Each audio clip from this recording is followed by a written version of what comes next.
I think sometimes people get confused with the kinds of vicious personal attacks being made by Republicans against each other, which I don't do. So I don't, I mean, what we are seeing in the Republican presidential process is like a sixth grade food fight that you see in a cafeteria. And I would hope that most sixth graders understand that we don't behave like that.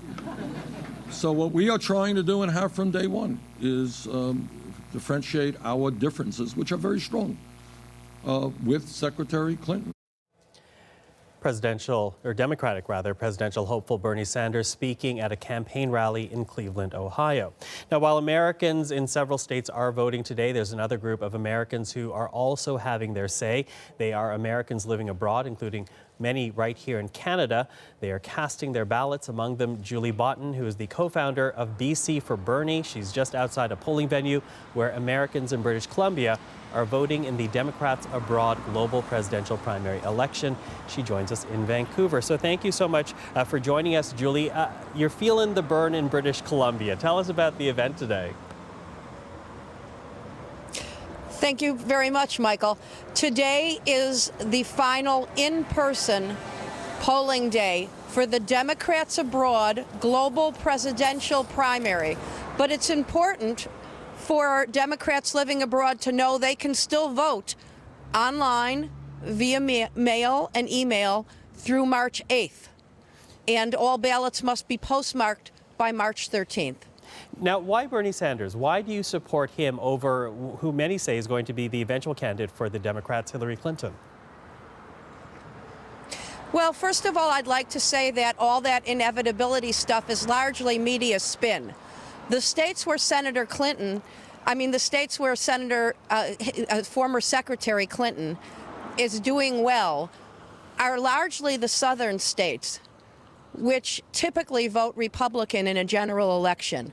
In all of the states that typically vote Democratic in a general election, Senator Sanders' numbers are looking very, very good. We're very positive. He's got a lot of momentum, and it's important to know that he's also out fundraising Secretary Clinton as well.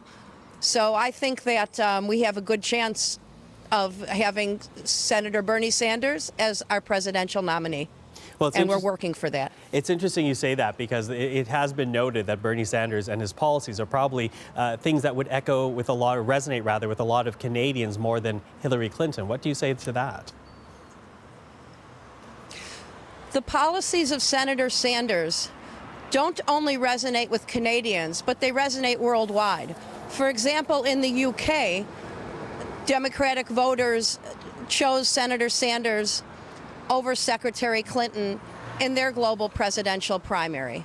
And it's important to note that these values include fighting inequality, which Senator Sanders has a lifelong history as the longest-serving independent in the Congress and one of the most effective legislators in the history of the U.S. Congress, of fighting inequality, standing up for working people, working for a safer, healthier environment, working for world peace, standing up for veterans. His policies and his programs resonate with worldwide. We face a lot of serious issues now in the world, from climate change to global inequality to world peace. And Senator Sanders has the solutions for tomorrow. Well, and the solutions for today, not just the failed rhetoric of the past. It's interesting that you're speaking so strongly for Bernie Sanders, in part because we spoke earlier today with a political scientist who has made the prediction, and he has a fairly good track record, making the prediction that it's going to be Donald Trump, not only the Republican nominee, but also in any presidential race, be it against Sanders or Clinton. He says it will be Donald Trump that will become the U.S. president. What's your reaction to that? How do you feel about a President Donald Trump? My reaction to that is you need to read some other numbers, because in every poll that's been taken, Senator Bernie Sanders beats Donald Trump and every other Republican candidate handily. So that's what I have to say about that. And overall, I would say that If you have the kind of inequality that you do now in the U.S., if you have an uneducated public that's been dumbed down, partly due to the mass media as well, it's a fertile breeding ground for racism, bigotry, and ideological demagogues such as Mr. Trump.